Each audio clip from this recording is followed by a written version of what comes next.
Mesdames, Messieurs, bonsoir. Il est 20h, RTS, le journal. Voici les titres. Un nouvel horizon s'ouvre pour les acteurs du tourisme à Ziguinchor. Après la décision de la France de sortir la région de la liste rouge des destinations à éviter, ils ont tenu à exprimer leur satisfaction et parlent de succès diplomatique du Sénégal. Et puis dans cette édition, nous parlerons de gaz et de pétrole avec le ministre de l'Élevage et du Développement des Énergies Renouvelables, M. Thierno Alassane Sall, avec qui nous allons évoquer le projet de décret portant création et fixant les règles d'organisation et de fonctionnement du comité d'orientation stratégique du pétrole et du gaz, COS Pétrogaz. Don de sang, les internes des hôpitaux montrent la voie pour inciter les réticents à poser cet acte qui peut sauver des vies. Ceux de l'hôpital d'Antex ne se font pas prier. Les séances sont régulièrement organisées pour permettre au centre de transfusion sanguine de disposer de cet organe vital, parfois en manque dans les structures de santé. C'est la série qui se poursuit dans la rubrique santé.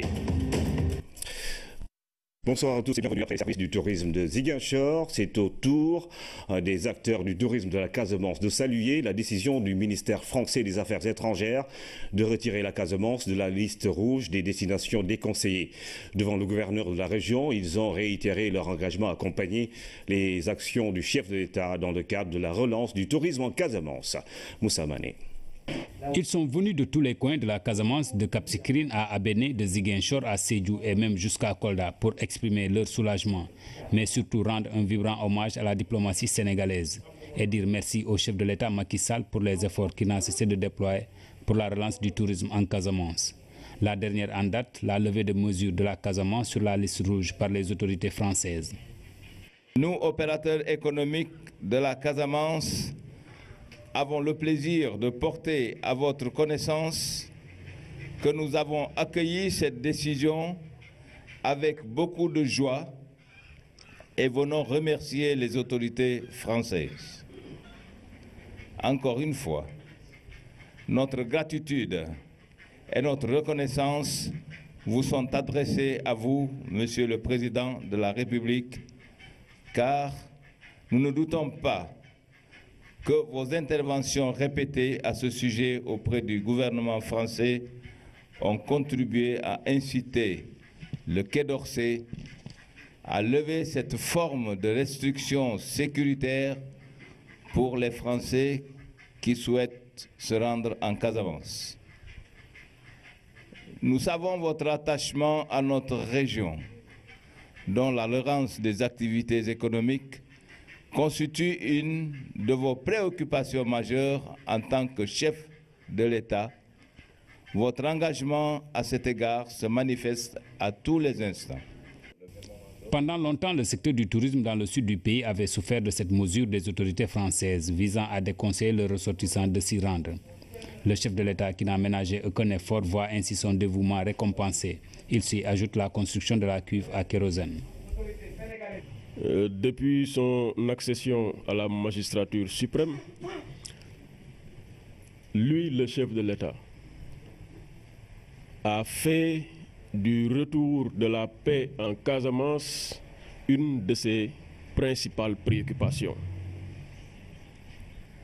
Il s'y est mis, il a œuvré dans la discrétion certes, mais avec une parfaite efficacité pour que la paix revienne, qu'elle dure, qu'elle perdure et qu'à jamais nous dépassions ces années de conflits qui n'ont fait que retarder la région naturelle de la Casamance. Là, Monsieur le Président, en faisant ce geste, en rassemblant les acteurs économiques et en remerciant officiellement le chef de l'État de cet acquis diplomatique, vous reconnaissez les résultats de son action. Vous exprimez votre satisfaction et votre satisfaction est la nôtre parce que nous ne sommes là que pour nous occuper des préoccupations des Sénégalaises et des Sénégalais. Avec cette levée de restrictions, c'est l'heure du décollage du tourisme qui vient de sonner ici en Casamance. Reste maintenant à faire un travail de séduction et de promotion de la destination Casamance auprès des tours opérateurs des pays de départ. Restons à Ziguinchor pour parler d'électricité. La délégation sud de la Sénélec sera bientôt connectée au réseau national. C'est dans cette optique que s'est tenue une audience publique à Niaguis, à 10 km de Ziguinchor. Le rapport sur l'étude d'impact a été validé pour 153 km de fil haute tension. Moussa Mané. Ce projet d'une grande envergure va permettre à la Sénélec de raccorder le pôle sud au réseau national. D'une distance de 153 km, ce raccordement électrique à haute tension va de Ziguinchor à Kolda. La délégation sud a trop de perturbations dans la fourniture d'électricité, premièrement. Secondo, en fait, comme tout pays, pour un développement, on est obligé d'avoir un maillage de son réseau. C'est ça qui permettra une densification des lignes moins tension qui vont pénétrer à l'intérieur des localités pour pouvoir alimenter les villages les plus reculés. Le reste du pays est alimenté par ça. Il ne restait que la région du Sénégal oriental, plus la délégation sud. D'un coût de 200 milliards de francs CFA, l'installation des pylônes va impacter sur l'environnement et les activités humaines. Pour cela, la société a commandité une étude pour évaluer les impacts et risques sur les populations et leurs activités. La ligne va traverser des plantations d'anacardiers, des plantations de manguiers. Donc, il s'agit essentiellement de perturbations d'activités agricoles, comme crainte qu'on peut avoir. Et ces perturbations-là, comme on l'a dit, vont se passer durant la phase travaux. Et éventuellement, s'il n'y a jamais en phase utilisation, entretien des lignes, cette ligne qui entre dans le cadre de l'interconnexion va pouvoir au moins permettre aux activités socio-économiques d'être boostées dans la zone, dans la région. Okay. Durant cette audience publique, les populations ont échangé avec les autorités de la Sénélec. Elles ont émis un certain nombre de souhaits. L'électricité n'est plus un luxe, mais c'est une nécessité. Donc il y a lieu aujourd'hui quand même d'accélérer un peu l'électrification rurale. L'autre volet, il s'agit du volet un peu social par rapport à l'emploi et l'habilité des jeunes. On ne peut pas réaliser de tels projets dans une zone et que vraiment la main-d'œuvre locale n'est pas utilisée. Mener une étude d'impact environnemental et social est devenue une exigence du gouvernement et des partenaires au développement, a rappelé l'autorité, avant de conclure que toutes les problématiques soulevées seront bien prises en compte. D'une part, on a une adhésion massive des populations, alors c'est un projet qui est attendu. Et d'autre part, il y a les impacts environnementaux et sociaux qu'il faut gérer. Et les responsables du projet ont pris bonne note de l'ensemble des préoccupations et nul doute que les réponses adéquates leur seront apportées. Dans une première phase, le rapport a été validé par le comité technique. La Sénélec rassure que toutes les suggestions faites par les populations seront prises en compte afin de mener à bien ce projet qui s'inscrit dans un contexte d'émergence. Je vous l'annonce, dans cette édition, nous avons comme invité le ministre de l'Énergie et du Développement des énergies renouvelables, M. Thierno Alassane Sall. Monsieur le ministre vient de parler du comité d'orientation stratégique du pétrole et du gaz, COS-Pétrogaz. Monsieur le ministre, vous avez entendu l'actualité à Ziguinchor, l'électricité, le raccordement justement au réseau national de la région, mais également le tourisme. Alors, c'est une région qui vous préoccupe dans votre mission ministérielle? Mais absolument, et c'est une heureuse coïncidence qu'en venant ici ce soir, on parle à la fois d'électricité, raccordement du réseau, parce que vous savez que Ziguinchor, comme Kolda, comme Tambacounda, restent isolés du réseau national, interconnectés comme on dit. Et la conséquence, c'est une qualité de service moindre, parce qu'il y a des centrales électriques locales qui produisent à des coûts relativement importants et qui ont une qualité de service moindre par rapport aux centrales majeures qui sont à Dakar. L'existence d'un réseau national interconnecté va permettre d'avoir un peu la même qualité de service partout, mais surtout de déclasser les centrales de Tamba et autres, Goudiri, et les petites centrales, Medina Yoro Fula, etc., qui produisent à des coûts relativement élevés. Et donc, ça va impacter aussi sur l'efficience et le coût de production de l'électricité. Mais par ailleurs, et surtout, l'élément que vous avez passé sur le tourisme, heureusement que l'autorité administrative, je crois qu'il s'agissait du gouverneur, a rappelé que ceci est possible si la France a enlevé Ziguinchor de la liste rouge. C'est parce qu'il y a des efforts soutenus du gouvernement du Sénégal pour qu'il y ait la paix. Et ces efforts ne sont pas peut-être suffisamment mis en exergue publiquement, mais la paix est notre élément et notre richesse fondamentale majeure. On doit se réjouir certes que les touristes reviennent, mais surtout et avant tout, on doit se réjouir du silence des armes depuis quelques années en Casamance et des efforts considérables qui ont été réalisés dans cette région pour qu'il en soit ainsi, mais aussi pour que cette région sorte de l'ornière. Et je crois que l'investissement pour le raccordement au réseau interconnecté de Tamba, Kolda, Ziguinchor participe assurément à cet effort de raccordement, j'allais dire, de la région sud au reste du pays.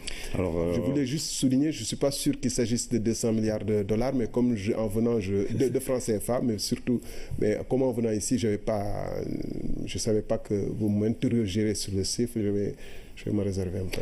Alors, on avait parlé justement du pétrole vers la Guinée-Bissau et entre la frontière Sénégal et Guinée-Bissau. On a fait des recherches et aujourd'hui, il y a du pétrole qu'on a découvert au Sénégal, notamment au large de Sangomar et du gaz vers la frontière nord du Sénégal avec la Mauritanie.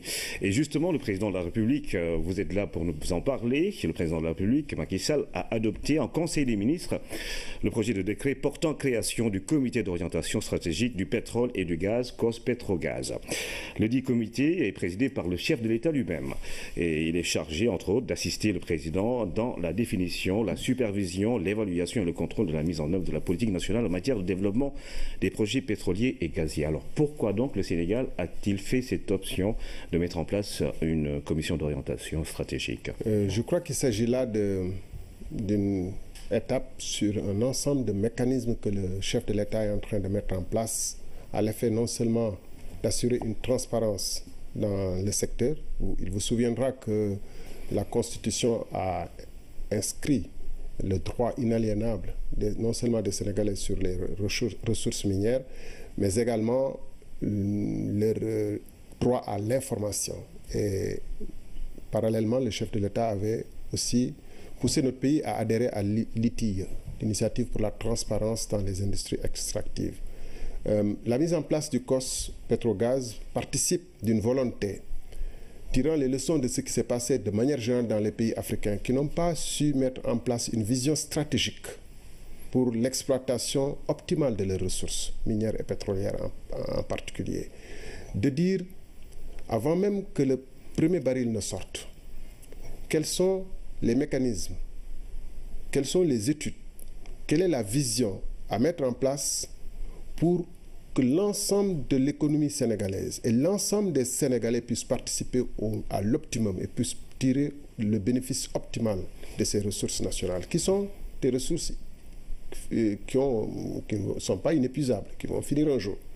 Et donc, le chef de l'État a dit, on va s'entourer,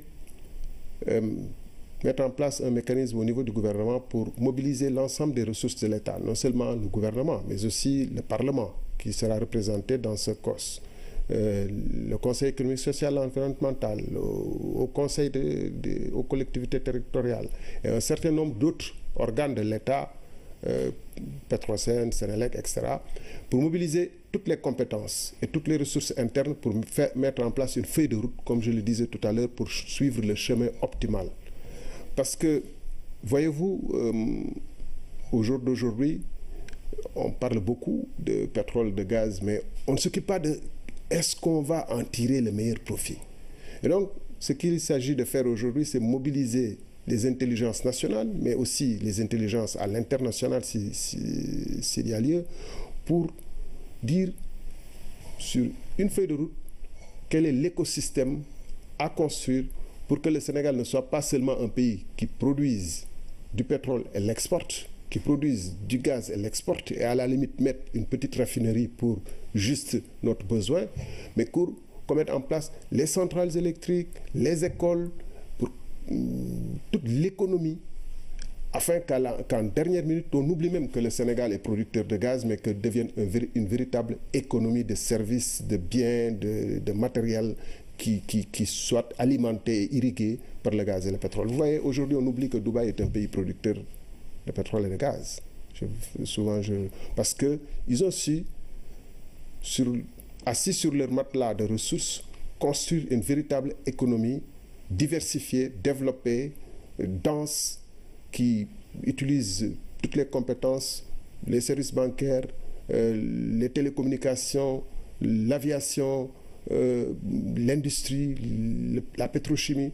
Tout est disponible à Dubaï à travers une vision complète et claire. Et donc nous aussi, avant que dans 5 ans, dans 4 ans, les premiers barils ou les premiers gaz naïf, il faut travailler. C'est là qu'il faut travailler, véritablement. C'est d'où l'idée justement de mettre en place cette commission. Alors, en dehors des institutions connues que vous avez citées, quels sont les autres membres qui pourraient constituer ce comité-là? Je n'ai pas suffisamment peut-être insisté sur l'importance des institutions présentes, parce que voyez-vous, dans des pays de la sous-région, les plateformes qui sont en haute mer sont régulièrement attaquées. Donc il s'agit aujourd'hui, pour les institutions, un rôle fondamental à jouer dans la paix et la préservation de la sécurité pour l'exploitation de notre plateforme. Il s'agit que notre armée nationale monte en puissance, d'où la présence du ministère des Forces armées. Il s'agit que notre école et notre enseignement supérieur soient transformés pour sortir les produits qui sont les mieux à même d'être utilisés dans l'industrie pétrolière et gazière. D'où l'importance de la présence du ministère de l'enseignement supérieur. Il s'agit que les retombées sur l'environnement et la surveillance de l'environnement, de hisser nos capacités d'assurer cette surveillance et de pouvoir faire les contrôles nécessaires pour vis-à-vis des compagnies qui sont dotées en ressources et compétentes dans ces domaines. Et si on n'est pas suffisamment compétent, on ne pourra pas assurer cette surveillance. Donc il s'agit que notre ministère de l'Environnement, le ministère de la Pêche, etc. Donc assurément pouvoir dès le départ dire que le pétrole n'est pas qu'une affaire du ministère du pétrole, le ministère de l'énergie, mais que c'est l'ensemble de l'équipe gouvernementale qui doit se préparer et recruter les meilleurs conseillers et mettre à la disposition du chef de l'État les meilleures informations et les meilleures suggestions. Ça, c'est important. Au-delà de ça, il y a Senelec, il y a Lassar, il y a Petrosen, qui doivent aussi, parce que Senelec sera, par exemple, une des premières utilisatrices de nos ressources pour pouvoir produire de l'électricité à un niveau important, mais peut-être même irriguer en électricité notre sous-région. Donc il s'agit que Senelec, par exemple, se prépare la SAR parce que c'est la raffinerie, parce que nous pourrions devenir dans la sous-région le premier fournisseur de produits raffinés. Et on va souvent parler du produit du pétrole africain, de qualité africaine, j'allais dire, mais de produire un pétrole ou des produits finis pour l'Afrique de l'Ouest et le reste de l'Afrique à des niveaux suffisamment importants. On dit que le Sénégal pourrait être le 7e producteur mondial justement de pétrole et on parle de plusieurs milliards de dollars, 10 milliards de dollars selon certaines sources. Est-ce que cela vous donne de l'optimisme? Comment vous le sentez tout cela? Avant de répondre à cette question, vous touchez là une des problématiques majeures pour lesquelles il nous faut nous armer en compétences aujourd'hui et maintenant. Et quand je parle de compétences, c'est aussi des cabinets, c'est aussi des structures capables d'évaluer notre pétrole et notre gaz. Parce que les informations viennent souvent de la presse étrangère, vous aurez remarqué, ou bien de compagnies étrangères.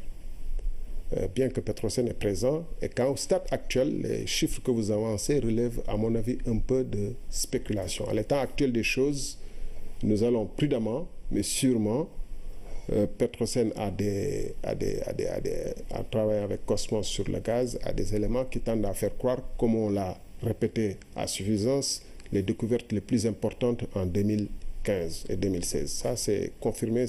Maintenant, d'autres perspectives s'ouvrent sur le gaz pour d'autres peut-être découvertes qui pourraient intervenir. On y travaille ardemment pour pouvoir faire ces découvertes. Mais là, c'est sur quoi je veux insister, c'est que nous devrons disposer des compétences des géophysiciens, des géologues, des cabinets qui pourront expertiser demain notre pétrole et comparer les résultats avec ce que annoncent les compagnies pour pouvoir... Donc on est au cœur véritablement du débat de notre souveraineté sur notre... Et c'est pour ça que ce COS-là a été mis en place aussi pour appuyer le président de la République dans ce domaine. Vous êtes donc à l'heure de l'évaluation. Alors comment éviter ce qu'on pourrait appeler la malédiction du pétrole au Sénégal?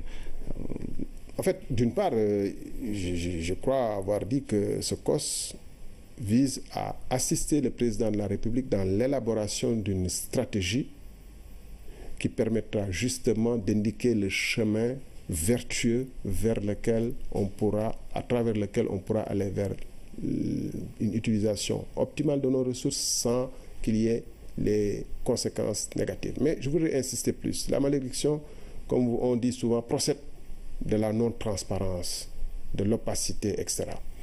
J'ai rappelé tantôt que le président de la République a a engagé notre pays à adhérer à l'initiative pour la transparence des industries extractives et bientôt le rapport sera disponible, le rapport 2016. Alors, au-delà de cela, les pays où il y a eu ces problèmes de malédiction procèdent des pays d'abord où il n'y a pas d'une démocratie solide. Des débats importants, même si parfois les débats sont trop polluants dans notre pays, mais des débats importants et conséquents sur l'utilisation des ressources. Il n'y a pas d'institutions solides capables d'arbitrer. C'est des pays où il y a, pour dire ainsi les choses, une certaine dictature. Et sans pour autant minimiser dans notre pays les risques, parce qu'on n'est pas tout à fait débarrassé d'une forme de corruption résiduelle, j'allais dire, qui peut prendre de l'ampleur quand les ressources seront disponibles. Je pense quand même que nous avons montré notre capacité. Nous ne sommes pas suffisamment optimistes et nous n'avons pas suffisamment confiance en nous-mêmes. Je pense pas, parce qu'on insiste trop sur cette question de malédiction. Il y a peu de pays où, avant même qu'on exploite le premier baril, on est en train de parler de stratégie, on est en train de parler de transparence, on explique ce qui est en train de se faire. Et on invite les différentes institutions à venir participer à l'élaboration des stratégies, parce qu'il y aura le représentant de l'Assemblée nationale, je n'ai pas suffisamment peut-être insisté dessus, du Haut Conseil des collectivités territoriales, du Conseil économique et social, le président du comité national d'initiative pour la transparence dans les industries extractives, et le comité peut s'adjoindre aussi toutes les autres compétences. D'accord. Je voudrais insister sur un point avant de terminer peut-être, c'est que nous qui sommes un peu dans le secteur, nous voyons venir des privés du monde entier, Chine, Russie, Europe, pour nous proposer ou s'informer pour proposer demain leurs services.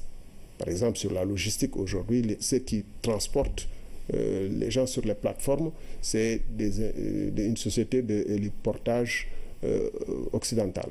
Alors, le privé national également devrait tirer profit et s'intéresser. Et nous allons les inviter certainement à travers les mécanismes qui seront arrêtés par le chef de l'État à des dialogues sur cette question. Je pense que c'est le moment que le privé national, en utilisant les ressources disponibles comme le fonds GIP, etc., se hisse pour se préparer à prendre toutes les opportunités d'affaires qu'il y a à prendre dans le secteur du pétrole, et je sais qu'il y en aura assez suffisamment. Qu'en est-il, c'est l'actualité, du fonds souverain pour les générations futures, justement? Mais il fait partie de ce COS et certainement aussi, il va participer pour pouvoir prendre sa part pour les générations futures dans tous les investissements qui seront faits pour précisément que le Sénégal, à l'instar des pays... Alors, avant de terminer, on va parler de l'audit des installations électriques. Récemment, hier, je pense, il y a eu un incendie qui s'est produit au marché central de Thiès.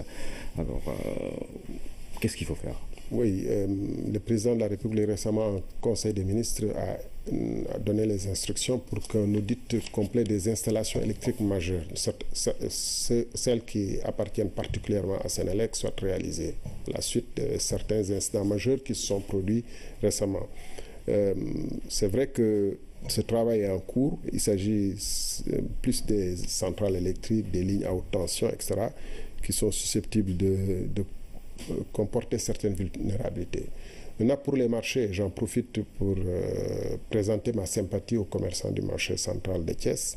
Il faut dire qu'il y a une certaine anarchie qui règne dans les branchements dans les marchés, parce qu'on se passe la connexion de cantine à cantine, ou parfois même des cantines qui sont des cantines provisoires installées à la va-vite, tirent le courant et les tirent dans des conditions où il y a des matières inflammables telles que les tissus, beaucoup de matières inflammables, les sacs plastiques, etc. Il y a plein de matières inflammables dans un marché, et dès qu'il y a une petite étincelle, surtout à la suite de coupures de secteur ou de court-circuit, les marchés sont très exposés. Et les maires devraient, à mon avis, s'intéresser aussi à cette question, parce que c'est de la responsabilité des maires d'assurer quand même la sécurité dans les marchés sur lesquels des revenus sont tirés par les municipalités. Mais encore une fois, nous présentons toutes nos sympathies. Et d'ailleurs, Sénélec s'était proposé, mais Sénélec est très débordé en cette période de chaleur, d'aller faire ce travail sur certains marchés. Moi-même, je devrais les accompagner sur le marché HLM et certains marchés symboliques pour que nous voyions un peu la situation et nous attirions l'attention des commerçants sur les risques qu'il y a à accepter cette anarchie qu'ils ont eux-mêmes participé à installer. D'accord. En tout cas, merci Monsieur le Ministre pour toutes ces précisions, ces éclairages sur le comité d'orientation stratégique du pétrole et du gaz qui a été instauré par décret par le président de la République. Le ministre des Affaires étrangères signe 2 accords de siège au profit des ONG Enda Chairman et Save the Children. Ces organisations non gouvernementales renforcent ainsi le cadre d'exécution de leurs projets et missions au Sénégal. Lamine Touré. 2 partenaires, une seule ambition, accompagner l'État du Sénégal dans sa politique de développement. Les ONG Enda Chairman et Save Children renforcent leur emprise nationale à travers ces accords de siège. Enda Chairman met à profit ce potentiel considérable pour contribuer à nourrir le cadre de mise en œuvre de l'agenda 2030 en tenant compte des réalités et des dynamiques locales et nationales. Grâce donc à l'appui de l'État du Sénégal, des centaines de réalisations ont pu être menées au Sénégal et ailleurs des décennies durant, portant sur des investissements très importants. Un accord de siège est avant tout une protection recherchée du côté de l'État. Au-delà, c'est les communautés locales vulnérables qui vont bénéficier du renforcement de ce partenariat multiforme. C'est ce partenariat fécond que consacrent les présents accords qui faciliteront, j'en suis sûr, l'exécution de vos projets et programmes en appui à ceux mis en œuvre par le gouvernement de la République du Sénégal. À travers ces accords, chacun de vous a pour objectif principal de promouvoir le bien-être des populations. C'est ainsi que ENDA va s'employer à promouvoir, entre autres, l'autonomie des communautés et mouvements sociaux de base. En ce qui concerne Madame Save the Children, vous intervenez dans la défense et la protection et la promotion des droits des enfants à travers des projets et programmes mis en œuvre, notamment dans les secteurs de l'éducation, de la santé et de la nutrition. Les ONG Enda Chairman et Save Children conjuguent leurs efforts pour booster le rayonnement international du Sénégal, car à travers ces accords de siège, la pauvreté sera davantage combattue et les droits humains consolidés. L'ANSD, l'Agence nationale de la statistique et de la démographie, a tenu un atelier qui porte sur l'agenda du Sénégal face aux objectifs de développement durable. Une rencontre qui a aussi porté sur des données statistiques et démographiques fiables où il y a encore des manquements. Le point avec Abbas. Une rencontre aux allures de bulletins d'information économique sur le niveau et sur les performances de notre pays face aux ODD. Objectif de développement durable. Quel agenda pour le Sénégal? Thème de cette rencontre. En tant que coordonnateur du système statistique national, notre rôle est de produire les indicateurs de suivi, mais véritablement la charge d'éradiquer la pauvreté et de faire en sorte qu'on ait l'équité des gens, c'est sur les épaules très fortes du DGPPE. Toujours dans son rôle, l'ANSD travaille inlassablement à produire des données de qualité. Compte tenu de la diversité et du nombre d'indicateurs de ces objectifs de développement durable qui vont au-delà de l'économique et du social, l'ANSD devrait continuer à jouer un rôle proéminent dans la production de données tout en renforçant sa collaboration avec les acteurs de la recherche, du secteur privé et de la société civile. Malgré les efforts de l'institution en charge de la statistique et de la démographie, un gap est à combler pour plus de performance et de fiabilité du système. Parce qu'il y a des données manquantes et on ne va pas juste être des spectateurs et se dire que faire. Nous allons engager un travail rigoureux, secteur par secteur, pour que dans tous les domaines, on puisse renseigner les ODD. Avec l'agenda des objectifs de développement durable, il s'agit d'un agenda qui est universel. Avec les OMD, beaucoup de progrès ont été réalisés dans les domaines de la santé, de l'éducation, etc. Mais dans l'agenda des objectifs de développement durable, on intègre des dimensions comme le changement climatique. Alors que le changement climatique concerne à la fois les pays développés que les pays en développement. Donc, d'où l'idée d'un agenda universel où tout le monde est impliqué dans la mise en œuvre et dans le suivi de ces objectifs de développement durable. Il est dès lors souhaitable d'enclencher une révolution du secteur en Afrique car les données statistiques et démographiques permettent de définir de nouvelles orientations socio-économiques pour nos pays. De bonnes statistiques font par conséquent partie intégrante d'un environnement favorable au développement. Elles permettent de mesurer les apports, les produits, les résultats et l'impact des décisions politiques. Elles fournissent une évaluation fiable des indicateurs sociaux et économiques clés, couvrant tous les aspects du développement, depuis la mesure de la production économique, de l'inflation jusqu'à celle du bien-être de l'individu. L'occasion a été saisie pour parler économie dans un contexte plus global en matière de développement durable.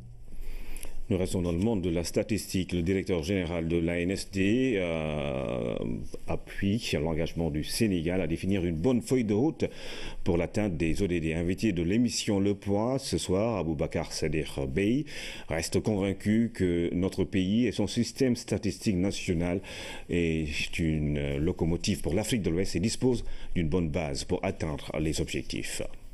Le Sénégal doit être fier de son système statistique national, puisque nous avons un système statistique qui reste encore à parfaire, mais dans la sous-région, nous avons quand même un système statistique très solide qui est en phase d'intégrer le peloton des 4 pays qui intègrent la norme spéciale de diffusion de données. Donc on a été choisi sur la base de la qualité et de la couverture de notre système statistique. Et nous faisons référence en Afrique de l'Ouest et c'est pour ça qu'on a été choisi. Oui, c'est un système statistique qui est en instance ou bien dans un processus de réforme qui coïncide un peu avec le plan Sénégal émergent, quand même qui reste un indicateur fiable qui vous donne par ailleurs une base pour pouvoir décoller. Et ça veut dire que la mise en œuvre de ce plan-là coïncide avec une fiabilité des données statistiques au Sénégal. Oui, vous avez raison de faire référence au PSE et c'est une des composantes du travail que nous avons dans le cadre de cet atelier, c'est d'arriver à prioriser sur les 17 objectifs, 169 cibles et 231 indicateurs. C'est énormément d'indicateurs, c'est beaucoup de choses à faire. Il faut donc une stratégie. Il faut prioriser sur ces indicateurs et ces objectifs. Et le PSE nous sert ici de boussole. Nous travaillons en relation avec la vision 2035 pour l'émergence du Sénégal. Et donc c'est ça qui va permettre l'intersection entre donc, les indicateurs du PSE et des ODD. C'est ça qui va fonder la priorité. Bien sûr, en second lieu, on regardera tous les autres objectifs et indicateurs en relation avec les sectoriels et en relation avec nos partenaires au développement pour définir la seconde liste d'indicateurs. Le point à suivre après ce journal. L'actualité nous mène encore à Ziguinchor qui prépare la journée de l'élevage prévue le 26 novembre à Ndioum. Un comité régional s'est tenu avec les différents acteurs pour, entre autres, échanger sur les mécanismes de financement des projets et le choix du lauréat qui va représenter la région. Kaltom Gay. La 3e édition de la journée de l'élevage se prépare activement à Ziguinchor. Les acteurs se sont rencontrés pour discuter sur les mécanismes de financement de la filière, le choix d'un représentant de la région, mais également ils ont échangé sur la thématique de la journée. C'est une thématique justement, si vous avez fait le constat, qui va permettre de lever les contraintes qui entravent le secteur, mais également de réfléchir sur un ensemble de mécanismes financiers qu'il faudrait mettre en place pour pouvoir apporter des correctifs, mettre en place un système de financement intelligent qui va intervenir au niveau des différentes chaînes de valeur afin de pouvoir susciter justement une croissance accélérée dans ce secteur-là. Comme chaque année, les éleveurs les plus méritants seront décorés. Mais la sélection se fait par rapport à un certain nombre de critères. Il fallait donc choisir un éleveur de la région de Ziguinchor qui a contacté un crédit au niveau des gestions financières et qui a procédé à un remboursement total de ce crédit-là. Donc un élevage vraiment modèle. Et vous avez vu que chaque département quand même a proposé un lauréat. Et finalement, vous avez vu qu'avec la présence des banquiers, c'est le lauréat de Bignona qui a été choisi. Il s'agit là de Marie Colli, l'une des femmes pionnières de la filière élevage dans la région. C'est un travail de toute une vie qui a été reconnu et récompensé à travers ce choix. C'est pas facile d'être choisi parmi tous. Je rends grâce à Dieu et remercie tout le monde. Je suis très contente de ce choix porté sur ma personne. Seul le travail paye. Et je demande à mes amis éleveurs de respecter les délais de paiement des financements. Je suis convaincue que la filière élevage est large et peut se développer. Prévu le 26 novembre 2016 à Ndioum, les éleveurs de Ziguinchor comptent jouer totalement leur partition pour le développement de l'élevage dans la région. Dans la rubrique santé, nous poursuivons la série de reportages sur le don de sang au Sénégal. Si certains rechignent encore à le faire, les internes des hôpitaux veulent être au premier rang. Ceux de l'hôpital Aristide Le Dantec montrent la voie et organisent régulièrement des séances de dons pour lutter contre le manque et la rareté de certains groupes sanguins. Ramatadem. Les structures hospitalières souffrent au quotidien du manque de sang.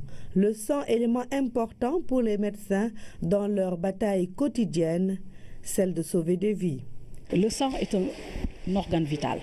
Quand on n'a pas de sang, on peut mourir parce qu'on n'a pas suffisamment de sang. Quand on fait des anémies très profondes, le patient peut tomber dans un tableau de coma. Le patient peut avoir des complications cardiaques. Le patient peut ne pas être opéré parce qu'il manque de sang. Bref, ce sont des constantes hémodynamiques qu'il faudra équilibrer avant d'opérer le patient ou de le traiter correctement. Et donc, c'est un problème qui touche toutes les spécialités, qu'elles soient chirurgicales ou médicales. Le sang, les patients en ont besoin. On peut même faire un accident de la circulation. Il faut avoir du sang. La raison pour laquelle il faudra inciter les populations à aller donner bénévolement le sang, parce qu'on peut en avoir besoin un jour. C'est dans cette dynamique que les internes de l'hôpital Aristide Le Dantec organisent souvent des journées de collecte de sang.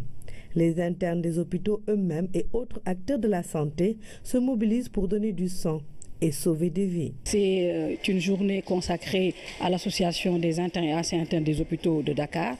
On est en train de faire un appel pour toutes les personnes qui travaillent à l'hôpital de Dantec pour venir faire un don bénévole de sang. Au moins, on va peut-être contribuer, ne serait-ce que 0,05% à augmenter un tout petit peu le ratio de ce sang-là dont on a besoin dans nos structures hospitalières. C'est parce que c'est eux qui sont les plus conscients de l'importance du sang.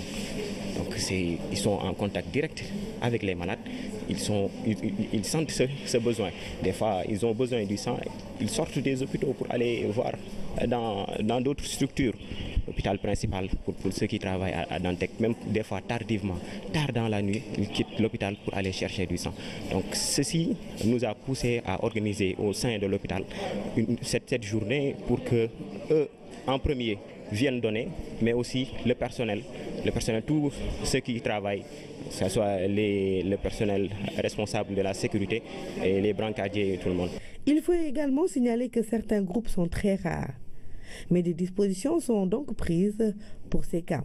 Alors les groupes les plus rares, c'est les résus négatifs. C'est les résus négatifs, la raison pour laquelle on les répertorie au niveau du Centre national de transfusion sanguine. Quand on a des soucis par rapport à des malades qui doivent être opérés et qui n'ont pas de sang, on est obligé de faire appel à ce répertoire-là pour les convoquer et venir faire donner du sang. Donc ce sont les résus qui sont négatifs, qui posent d'énormes problèmes parce qu'ils sont rares ces gens-là. C'est divers groupes avec des sujets, par exemple, qui sont des résus négatifs. Donc pour ces gens, leur sang est rare. Donc ce déficit existe en permanence dans nos banques. Donc nous sommes confrontés chaque jour à ces problèmes. Donc, je pense que, mais aussi le soir parce que le CNTS ne fonctionne pas. On est obligé de se contenter avec ce qu'on a dans notre banque. Ce n'est pas une banque, on est en train de travailler là-dessus, de faire notre propre banque de sang, mais on a quand même une réserve. Pour certaines pathologies telles que l'insuffisance rénale ou le cancer du sang, le don de sang est très important pour ces patients. Autre besoin non négligeable pour ces malades, les dérivés du sang qui sont indispensables dans les traitements. Le patient, il vient, il donne son sang, c'est le sang total. Et au niveau du laboratoire, on va les séparer. On va séparer ce sang-là. On va avoir le plasma frais congelé pour tout ce qui concerne les problèmes de la coagulation. On va prendre ce sang, on va enlever les plaquettes pour faire des concentrés plaquettaires. Quand un sujet a un problème de déficit plaquettaire, il a besoin d'une unité de plaquettes pour 10 kg de poids. Alors, Pour un patient qui pèse 50 kg, ce sera 5 unités pour 50 kg. Et une unité de plaquette, il faut 5 donneurs de sang. Vous imaginez donc 25 donneurs pour transfuser en plaquette un sujet qui pèse 50 kg. Vous voyez un tout petit peu la différence par rapport à ce deuxième dérivé que sont les concentrés plaquettaires. Alors à côté du plasma frais congelé des culoplaquettaires, vous avez également le plasma enrichi en plaquettes qui également peut être disponible, qui peut régler des problèmes quand on a des déficits en plaquettes chez certains de ces patients. Aujourd'hui, les médecins, les internes et autres personnels des hôpitaux se mobilisent au quotidien pour maintenir en vie les patients. Il faut donc pour cela donner de son sang car il permet de sauver la vie de ces malades couchés à l'hôpital. Des vies très précieuses à leurs yeux. La rubrique santé qui consacre une série de reportages au don de sang au Sénégal. L'actualité internationale sous forme de brèves illustrées nous mène en Afghanistan, en Éthiopie et en Côte d'Ivoire où l'Assemblée nationale a validé le projet de la nouvelle constitution. Nadine Tajdine. Les députés ivoiriens donnent leur feu vert au projet de nouvelle constitution. C'est sans l'ombre d'un suspense que le projet de nouvelle constitution pour une troisième république a été validé ce mardi par l'Assemblée nationale. Sur 249 suffrages exprimés, 239 députés ont voté en faveur du texte. Il consacre la création d'un Sénat, d'un poste de vice-président et rend plus souples les règles d'éligibilité pour l'élection présidentielle. Le texte devrait être soumis le 30 octobre prochain aux électeurs ivoiriens pour référendum. Angela Merkel réclame une ouverture politique en Éthiopie. C'est lors de sa visite à Addis Abeba ce mardi après un passage au Mali et au Niger que la chancelière allemande en a profité pour s'exprimer sur la nécessité d'ouvrir l'espace politique éthiopien en proie à un mouvement de contestation sans précédent depuis 25 ans. Avant de quitter Addis Abeba et de clôturer sa tournée africaine, Angela Merkel a inauguré le nouveau bâtiment du Conseil de paix et de sécurité de l'Union africaine, un projet de 27 millions d'euros financé par la GIZ, l'agence allemande de coopération internationale. 2 mosquées chiites attaquées à Kaboul. 14 personnes dont un enfant ont été tuées et 36 blessés dans un attentat ce mardi soir contre la mosquée de Katsaki. Selon un bilan du ministère de l'Intérieur afghan, la mosquée de Katsaki est située dans l'ouest de la capitale, près de l'université de Kaboul où vivent de nombreux membres de la minorité chiite. La deuxième attaque a visé une mosquée de Kartcha, autre quartier de l'ouest de Kaboul où résident les membres de la minorité chiite. Les talibans ont démenti ce mercredi matin toute responsabilité. La menace d'attentats visant cette population et les lieux de culte chiites était jugée particulièrement sérieuse à l'occasion de la célébration de la fête de l'Ashura. Le dernier attentat visant la minorité chiite afghane le 23 juillet dernier avait tué 84 personnes et fait 130 blessés. Il avait été revendiqué par l'organisation État islamique. C'était hier Ashura, le soir de la Tamkharit après le couscous et les prières, place au Tadiabone. La tradition a été respectée. L'équipe de la RTS 4 Casamance a sillonné la ville et est allée à la rencontre de ses téléspectateurs. L'ambiance était au rendez-vous, Kaltombier. Il n'y a jamais 2 sans 3, l'adage a été respecté. Tamkharit validé à Ziguinchor, rythme et ambiance ont accompagné l'équipe de la RTS 4 Casamance qui a été en parfaite communion avec son public.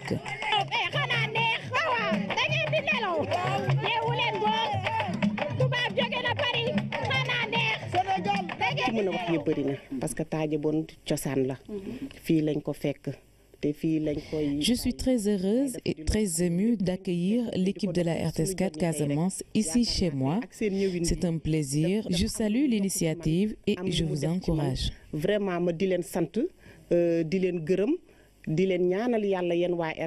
je voudrais saisir cette occasion donc pour remercier la RTS 4. C'est une belle initiative, une belle initiative qui retrace encore les valeurs fondamentales de notre culture. Ça, on ne doit pas laisser disparaître. Parce que si ce n'était pas la RTS 4 aussi, à la longue, on va oublier cette fête-là. Et je rends grâce à Dieu et je prie pour que le Tout-Puissant nous donne une longue vie, que l'on puisse fêter d'autres Tamkharit, Inch'Allah. Du quartier Escale à Kandialan, en passant par Koloban, partout où elle est passée, la population a adhéré et même certains se sont souvenus de leur enfance. Nous avons vécu cette fête quand on était jeune, tout jeune encore. Et on avait une conception de cette fête-là. La conception de cette fête, on se disait que pendant cette fête, tout était permis. Et que même Dieu le Tout-Puissant pardonnait toutes les bêtises entre guillemets qu'on pouvait commettre. Chaque année, le Tadjiboun de la RTS 4 est attendu avec impatience, une satisfaction pour les principales animatrices. Sensation de satisfaction, Kaltom. Honnêtement, là, vraiment, je suis satisfaite parce que je peux dire qu'à 3 mois ou à 2 mois du Tamkharit, on m'appelle de partout à Ziguinchor pour me demander la Tamkharit, la Tamkharit. Vraiment, c'est un honneur pour moi. Bon, leur souhaiter vraiment bonne fête et qu'on en célèbre encore et encore. Après le tiré et les prières, place à l'ambiance. Et l'équipe de la RTS 4 Casamance, dirigée par Koumi Sidibé et Christiana Sambou, ont assuré.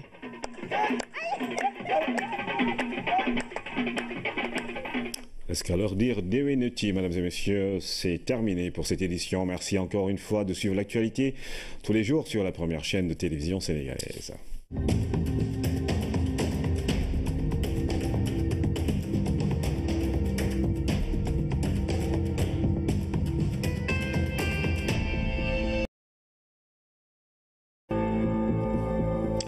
Mesdames et messieurs, bonsoir, il est 20h, RTS, le journal, voici les titres.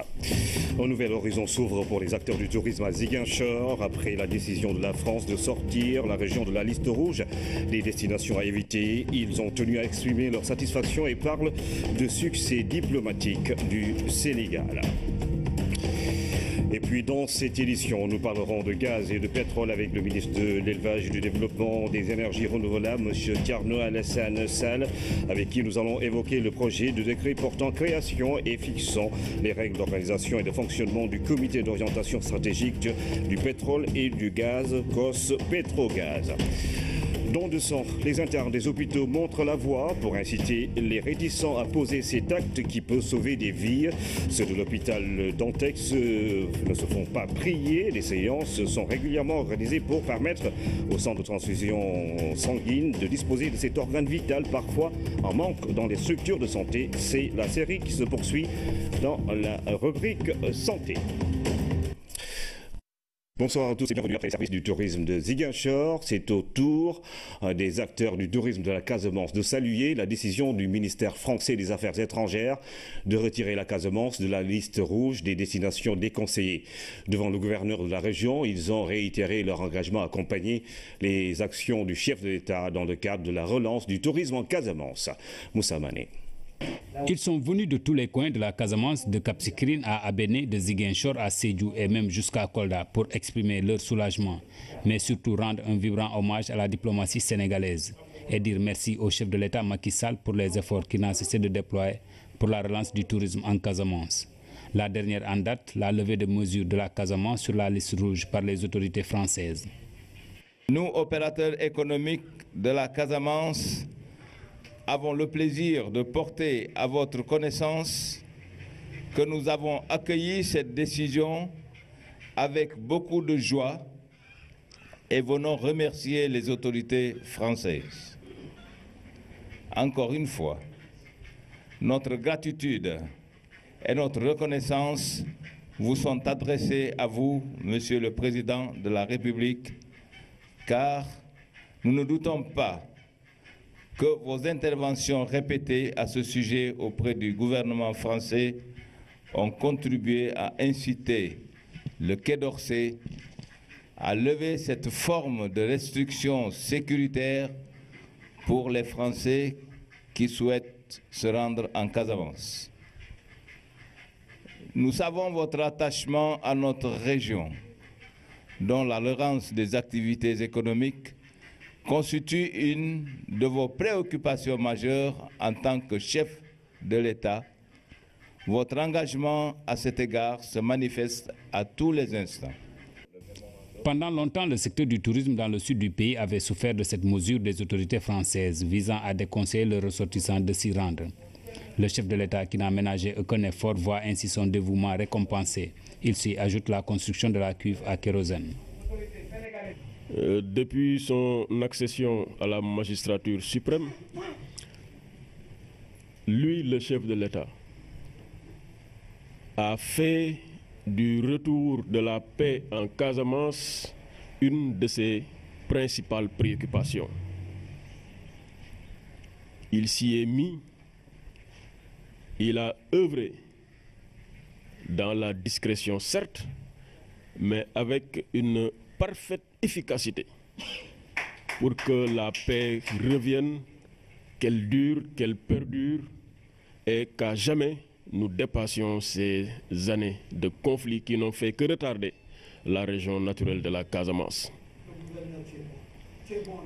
Là, Monsieur le Président, en faisant ce geste, en rassemblant les acteurs économiques et en remerciant officiellement le chef de l'État de cet acquis diplomatique, vous reconnaissez les résultats de son action. Vous exprimez votre satisfaction et votre satisfaction est la nôtre parce que nous ne sommes là que pour nous occuper des préoccupations des Sénégalaises et des Sénégalais. Avec cette levée de restrictions, c'est l'heure du décollage du tourisme qui vient de sonner ici en Casamance. Reste maintenant à faire un travail de séduction et de promotion de la destination Casamance auprès des tours opérateurs des pays de départ. Restons à Ziguinchor pour parler d'électricité. La délégation sud de la Sénélec sera bientôt connectée au réseau national. C'est dans cette optique que s'est tenue une audience publique à Niaguis, à 10 km de Ziguinchor. Le rapport sur l'étude d'impact a été validé pour 153 km de fil haute tension. Moussa Mané. Ce projet d'une grande envergure va permettre à la Sénélec de raccorder le pôle sud au réseau national. D'une distance de 153 km, ce raccordement électrique à haute tension va de Ziguinchor à Kolda. La délégation sud a trop de perturbations dans la fourniture d'électricité, premièrement. Secondo, en fait, comme tout pays, pour un développement, on est obligé d'avoir un maillage de son réseau.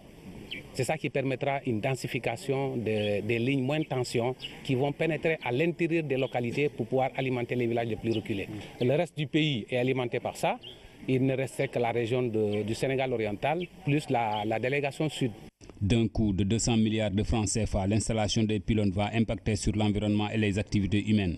Pour cela, la société a commandité une étude pour évaluer les impacts et risques sur les populations et leurs activités. La ligne va traverser des plantations d'anacardiers, des plantations de manguiers. Donc, il s'agit essentiellement de perturbations d'activité agricole, comme crainte qu'on peut avoir. Et ces perturbations-là, comme on l'a dit, vont se passer durant la phase travaux. Et éventuellement, s'il n'y a jamais en phase utilisation, entretien des lignes, cette ligne qui entre dans le cadre de l'interconnexion va pouvoir au moins permettre aux activités socio-économiques d'être boostées dans la zone, dans la région. Durant cette audience publique, les populations ont échangé avec les autorités de la Sénélec. Elles ont émis un certain nombre de souhaits. L'électricité n'est plus un luxe, mais c'est une nécessité. Donc il y a lieu aujourd'hui quand même d'accélérer un peu l'électrification rurale. L'autre volet, il s'agit du volet un peu social par rapport à l'emploi et l'habilité des jeunes. On ne peut pas réaliser de tels projets dans une zone et que vraiment la main-d'œuvre locale n'est pas utilisée.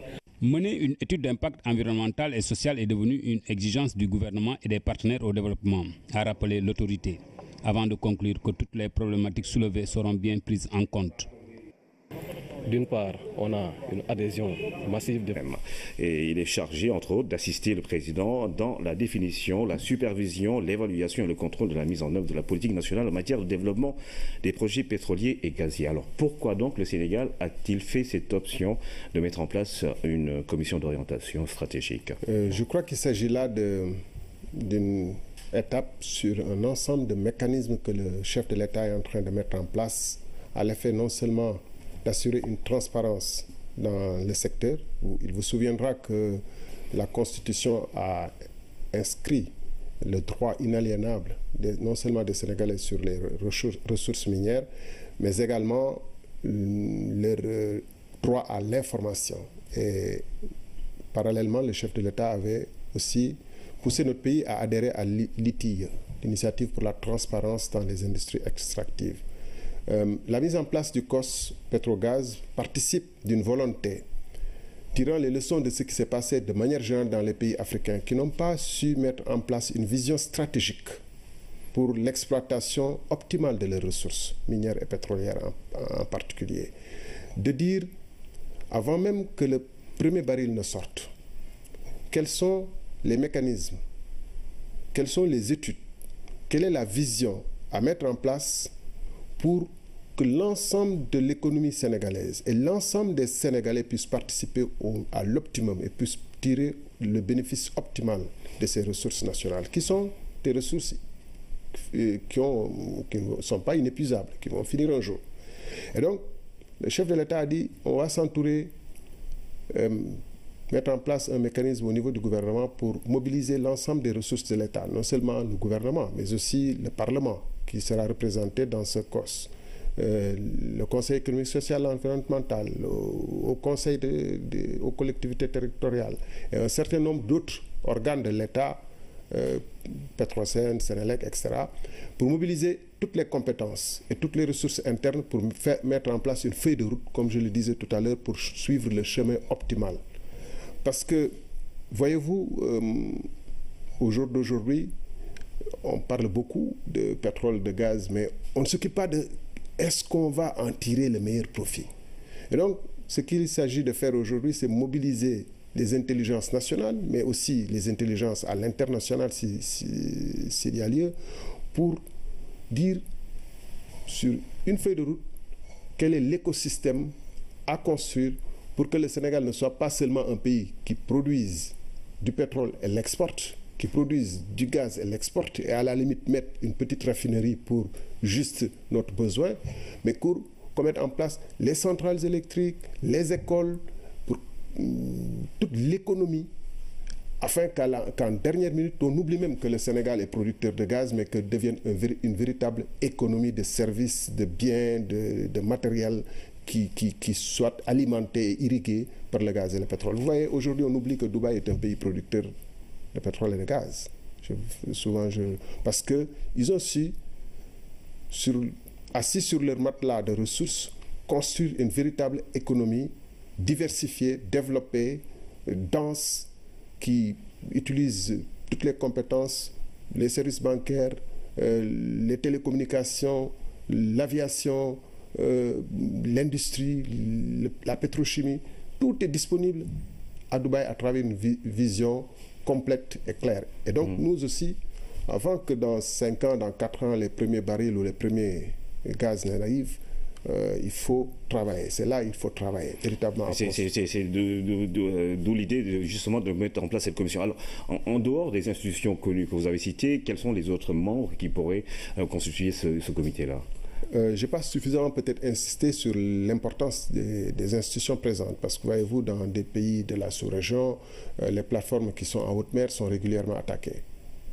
Donc il s'agit aujourd'hui, pour les institutions, un rôle fondamental à jouer dans la paix et la préservation de la sécurité pour l'exploitation de notre plateforme. Il s'agit que notre armée nationale monte en puissance, d'où la présence du ministère des Forces armées.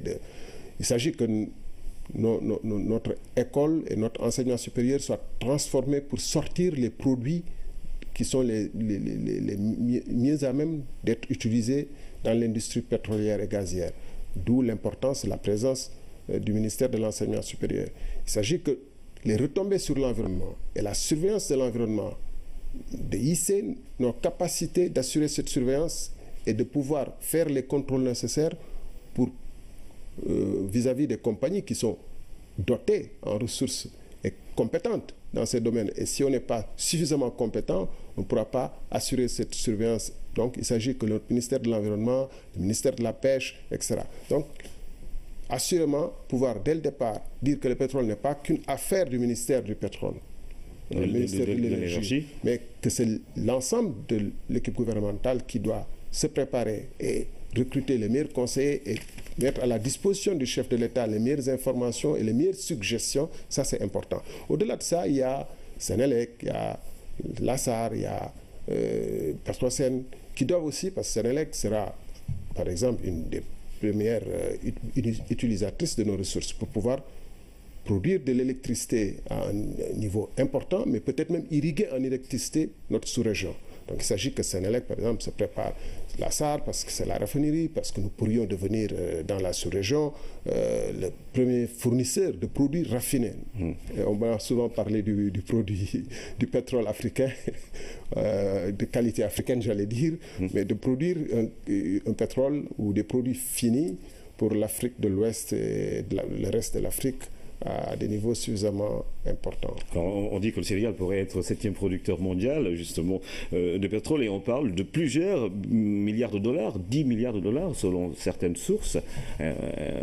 Est-ce que cela vous donne de l'optimisme? Comment vous ressentez tout cela? Avant de répondre à cette question, vous touchez là une des problématiques majeures pour lesquelles il nous faut nous armer en compétences aujourd'hui et maintenant. Et quand je parle de compétences, c'est aussi des cabinets, c'est aussi des structures capables d'évaluer notre pétrole et notre gaz. Parce que les informations viennent souvent de la presse étrangère, vous aurez remarqué, ou bien des compagnies étrangères. Bien que Petrosen est présent, et quand au stade actuel, les chiffres que vous avancez relèvent, à mon avis, un peu de spéculation. À l'état actuel des choses, nous allons prudemment, mais sûrement, Petrosen a travaillé avec Cosmos sur le gaz, a des éléments qui tendent à faire croire, comme on l'a répété à suffisance. Alors c'est un projet qui est attendu. Et d'autre part, il y a les impacts environnementaux et sociaux qu'il faut gérer. Et les responsables du projet ont pris bonne note de l'ensemble des préoccupations et nul doute que les réponses adéquates leur seront apportées. Dans une première phase, le rapport a été validé par le comité technique. La Sénélec rassure que toutes les suggestions faites par les populations seront prises en compte afin de mener à bien ce projet qui s'inscrit dans un contexte d'émergence. Je vous l'annonce, dans cette édition, nous avons comme invité le ministre de l'Énergie et du Développement des énergies renouvelables, M. Thierno Alassane Sall.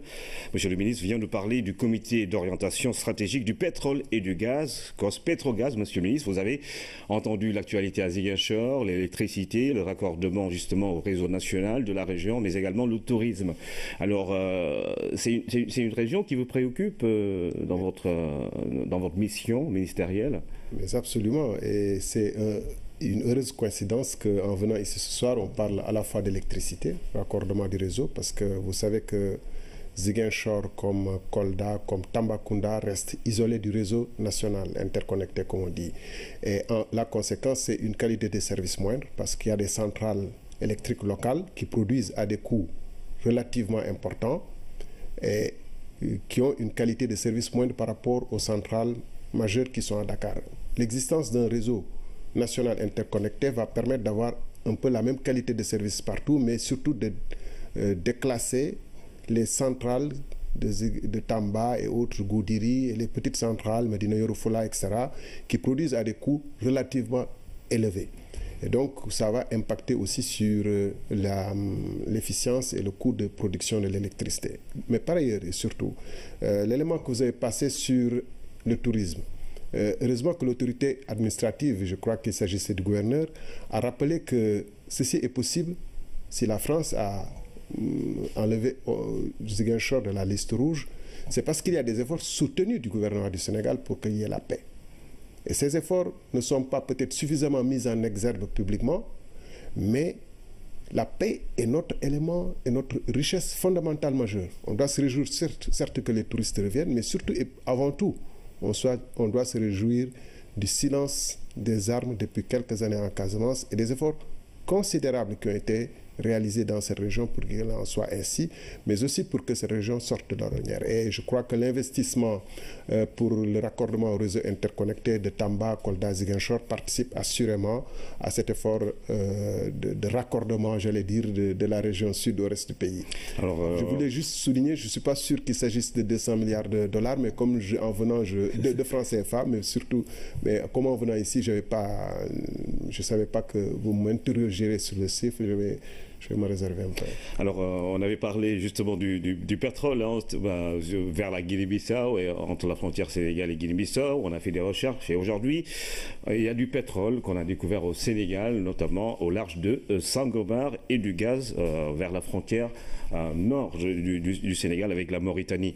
Et justement, le président de la République, vous êtes là pour nous en parler. Le président de la République, Macky Sall, a adopté en Conseil des ministres le projet de décret portant création du comité d'orientation stratégique du pétrole et du gaz, COS-Petrogaz.